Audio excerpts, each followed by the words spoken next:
भगवान विष्णु तथा गरुड़ के संवाद में गरुड़ पुराण सारोद्धार का उपक्रम। पापी मनुष्यों की इस लोक तथा परलोक में होने वाली दुर्गति का वर्णन। दश गात्र के पिंडदान से यातना देह का निर्माण। धर्म ही जिसका सुदृढ़ मूल है, वेद जिसका स्कंध है, पुराण रूपी शाखाओं से जो समृद्ध है, यज्ञ जिसका पुष्प है और मोक्ष जिसका फल है, ऐसे भगवान मधुसूदन रूपी पादप कल्प वृक्ष की जय हो। देव क्षेत्र नैमिषारण्य में स्वर्ग लोक की प्राप्ति की कामना से शौनकादि ऋषियों ने सहस्त्र वर्ष में पूर्ण होने वाला यज्ञ प्रारंभ किया। एक समय प्रातः काल के हवन आदि कृत्यों का संपादन करके उन सभी मुनियों ने सत्कार किए गए आसनानीन सूत जी महाराज से आदर पूर्वक ये पूछा, हे सूत जी महाराज, आपने सुख देने वाले मार्ग का सम्यक निरूपण किया है। इस समय हम लोग भयावह यम मार्ग के विषय में सुनना चाहते हैं। आप सांसारिक दुखों को और उस क्लेश के विनाशक साधन को तथा इस लोक और परलोक के क्लेशों को यथावत वर्णन करने में समर्थ हैं, अतः उसका वर्णन कीजिए। हे मुनियों, आप लोग सुने, मैं अत्यंत दुर्गम यम मार्ग के विषय में कहता हूँ, जो पुण्यात्म जनों के लिए सुखद और पापियों के लिए दुखद है। गरुड़ जी के पूछने पर भगवान विष्णु ने उनसे जैसा कुछ कहा था, मैं उसी प्रकार आप लोगों के संदेह की निवृत्ति के लिए कहूंगा। किसी समय वैकुंठ में सुखपूर्वक विराजमान परम गुरु श्री हरि से विंता पुत्र गरुड़ जी ने विनय से झुककर पूछा, हे देव, आपने भक्ति मार्ग का अनेक प्रकार से मेरे समक्ष वर्णन किया है और भक्तों को प्राप्त होने वाली उत्तम गति के विषय में भी कहा है। अब हम भयंकर यम मार्ग के विषय में सुनना चाहते हैं। हमने सुना है कि आपकी भक्ति से विमुख प्राणी वहीं नरक में जाते हैं। भगवान का नाम सुगमता पूर्वक लिया जा सकता है। जिह्वा प्राणी के अपने वश में है तो भी लोग नरक को जाते हैं। ऐसे अधम मनुष्यों को बार बार धिक्कार है। इसीलिए हे भगवान, पापियों को जो गति प्राप्त होती है तथा यम मार्ग में जैसे वे अनेक प्रकार के दुख प्राप्त करते हैं, उसे आप मुझसे कहें।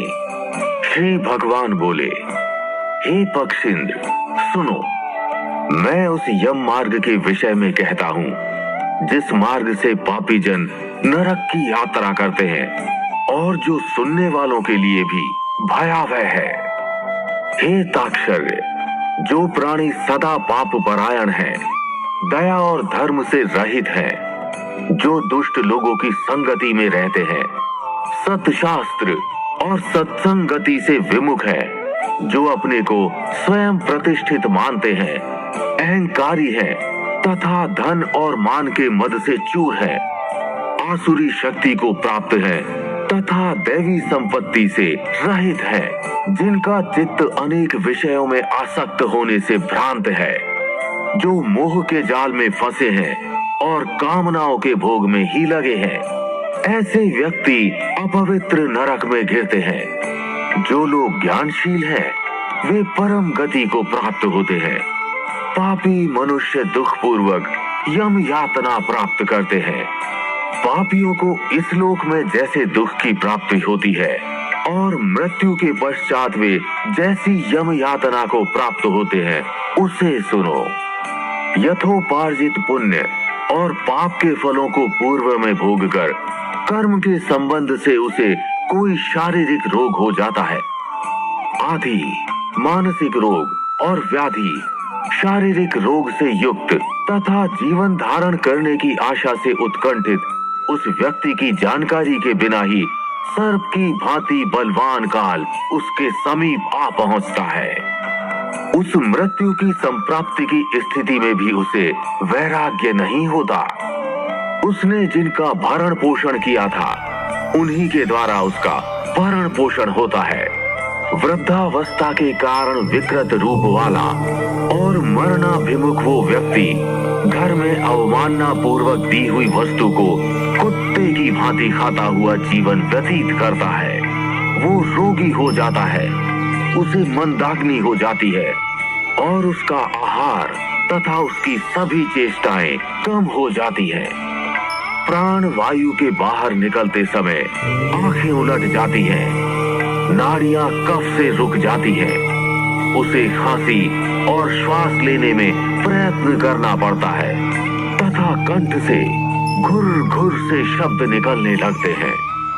चिंता मग्न स्वजनों से घिरा हुआ तथा सोया हुआ वो व्यक्ति काल पाश के वशीभूत होने के कारण बुलाने पर भी नहीं बोलता। इस प्रकार कुटुंब के भरण पोषण में ही निरंतर लगा रहने वाला अजितेंद्रिय व्यक्ति अंत में रोते बिलखते बंधु बांधवों के बीच उत्कट वेदना से संज्ञा शून्य होकर मर जाता है। हे गरुड़, उस अंतिम क्षण में प्राणी को व्यापक दिव्य दृष्टि प्राप्त हो जाती है, जिससे वो लोक परलोक को एकत्र देखने लगता है। अतः चकित होकर वो कुछ भी कहना नहीं चाहता। यमदूतों के समीप आने पर सभी इंद्रियां विकल हो जाती है, चेतना जड़ीभूत हो जाती है और प्राण चलायमान हो जाते हैं। आतुर काल में प्राण वायु के अपने स्थान से चल देने पर एक क्षण भी एक कल्प के समान प्रतीत होता है और 100 बिच्छुओं के डंक मारने से जैसी पीड़ा होती है, वैसी पीड़ा का उस समय उसे अनुभव होने लगता है। वो मरणासन व्यक्ति फेन उगलने लगता है और उसका मुख लार से भर जाता है। पापी जनों के प्राण वायु अधोद्वार गुदा मार्ग से निकलते हैं। उस समय दोनों हाथों में पाश और दंड धारण किए नग्न दांतों को कटकटाते हुए क्रोधपूर्ण नेत्र वाले यम के 2 भयंकर दूत समीप में आते हैं। उनके केश ऊपर की ओर उठे होते हैं, वे कोए के समान काले होते हैं और टेढ़े मेढ़े मुख वाले होते हैं तथा उनके नख आयुध की भांति होते हैं।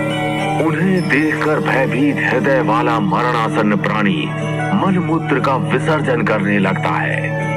अपने 5 भौतिक शरीर से हाय हाय करते हुए निकलता हुआ तथा यमदूतों के द्वारा पकड़ा हुआ वो अंगुष्ठ मात्र प्रमाण का पुरुष अपने घर को देखता हुआ यमदूतों के द्वारा यातना देह से ढक करके गले में बलपूर्वक पाशों से बांधकर सुदूर यम मार्ग पर यातना के लिए उसी प्रकार ले जाया जाता है, जिस प्रकार राजपुरुष दंडनीय अपराधी को ले जाते हैं।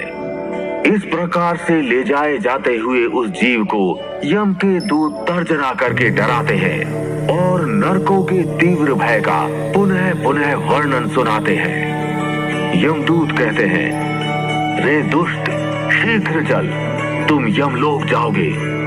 आज तुम्हें हम सब कुंभीपाक आदि नरकों में शीघ्र ही ले जाएंगे। इस प्रकार यमदूतों की वाणी तथा बंधु बांधवों का रुदन सुनता हुआ वो जीव जोर जोर से हाहाकार करके विलाप करता है और यमदूतों के द्वारा प्रताड़ित किया जाता है। यमदूतों की तर्जनाओं से उसका हृदय विदीर्ण हो जाता है, वो कांपने लगता है। रास्ते में उसे कुत्ते काटते हैं और अपने पापों का स्मरण करता हुआ वो जीव यम मार्ग में चलता है। भूख और प्यास से पीड़ित होकर सूर्य, दावाग्नि एवं वायु के झोंकों से संतप्त होते हुए और यमदूतों के द्वारा पीठ पर कोड़े से पीटे जाते हुए उस जीव को तपी हुई बालुका से पूर्ण तथा विश्राम रहित और जल रहित मार्ग पर असमर्थ होते हुए भी बड़ी कठिनाई से चलना पड़ता है।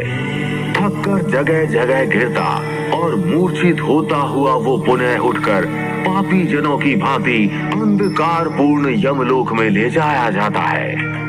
2 अथवा 3 मुहूर्त में वो मनुष्य वहां पहुंचाया जाता है और यमदूत उसे घोर नरक यातनाओं को दिखाते हैं। मुहूर्त मात्र में यम को और नरकी यातनाओं के भय को देखकर वो व्यक्ति यम की आज्ञा से आकाश मार्ग से यमदूतों के साथ पुनः इस मनुष्य लोक में चला आता है। मनुष्य लोक में आकर अनादि वासना से बद्ध वो जीव देह में प्रविष्ट होने की इच्छा रखता है, किंतु यमदूतों द्वारा पकड़कर पाश में बांध दिए जाने से भूख और प्यास से अत्यंत पीड़ित होकर रोता है।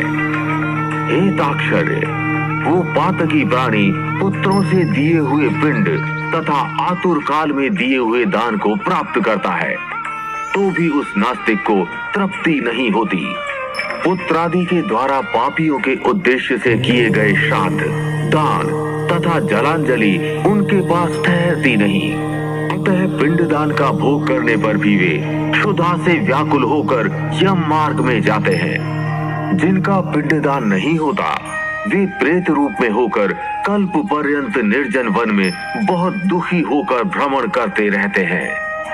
सैकड़ों करोड़ कल्प बीत जाने पर भी बिना भोग किए कर्म फल का नाश नहीं होता, और जब तक वो पापी जीव यातनाओं का भोग नहीं कर लेता तब तक उसे मनुष्य शरीर भी प्राप्त नहीं होता। हे पक्षीराज, इसीलिए पुत्र को चाहिए कि वो 10 दिनों तक प्रतिदिन पिंड दान करे। हे पक्षी श्रेष्ठ, वे पिंड प्रतिदिन 4 भागों में विभक्त होते हैं। उनमें 2 भाग तो प्रेत के देह के पंचभूतों की पुष्टि के लिए होते हैं, तीसरा भाग यमदूतों को प्राप्त होता है और चौथे भाग से उस जीव को आहार प्राप्त होता है। 9 रात दिनों में पिंड को प्राप्त करके प्रेत का शरीर बन जाता है और 10वें दिन उसमें बल की प्राप्ति होती है। हे खग, मृत व्यक्ति के देह के जल जाने पर पिंड के द्वारा पुनः 1 हाथ लंबा शरीर प्राप्त होता है, जिसके द्वारा वो प्राणी यमलोक के रास्ते में शुभ और अशुभ कर्मों के फलों को भोगता है। पहले दिन जो पिंड दिया जाता है उससे उसका सिर बनता है, दूसरे दिन के पिंड से ग्रीवा, गर्दन और स्कंद, कंधे तथा तीसरे पिंड से हृदय बनता है, चौथे पिंड से पृष्ठभाग, पीठ, 5वें से नाभि, 6ठे तथा 7वें पिंड से क्रमशः कटी, कमर और गुह्यांग उत्पन्न होते हैं। 8वें पिंड से उरु, जांघें और 9वें पिंड से जानु, घुटने तथा पैर बनते हैं। इस प्रकार 9 पिंडों से देह को प्राप्त करके 10वें पिंड से उसकी क्षुधा और तृषा, भूख प्यास ये दोनों जागृत होती है। इस पिंडज शरीर को प्राप्त करके भूख और प्यास से पीड़ित जीव 11वें तथा 12वें 2 दिन भोजन करता है। 13वें दिन यमदूतों के द्वारा बंदर की तरह बंधा हुआ वो प्राणी अकेला उस यम मार्ग में जाता है। हे खग, मार्ग में मिलने वाली वैतरणी को छोड़कर यमलोक के मार्ग की दूरी का प्रमाण 86,000 योजन है।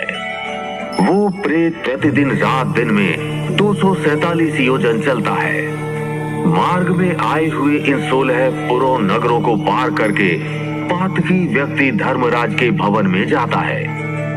1 सौम्यपुर, 2 सौरीपुर, 3 नगेंद्र भवन, 4 गंधर्वपुर, 5 शैलागम, 6 क्रौंचपुर, 7 क्रूरपुर, 8 विचित्र भवन, 9 भवापदपुर, 10 दुखदपुर, 11 नाना क्रंदपुर, 12 सुतप्त भवन, 13 रौद्रपुर, 14 पयुवर्षणपुर, 15 शीताढ्यपुर तथा 16 बहुभीतिपुर को पार करके इसके आगे यमपुरी में धर्मराज का भवन स्थित है। यमराज के दूतों के पाशों से बंधा हुआ पापी जीव रास्ते भर हाहाकार करता रोता हुआ अपने घर को छोड़ करके यमपुरी को जाता है।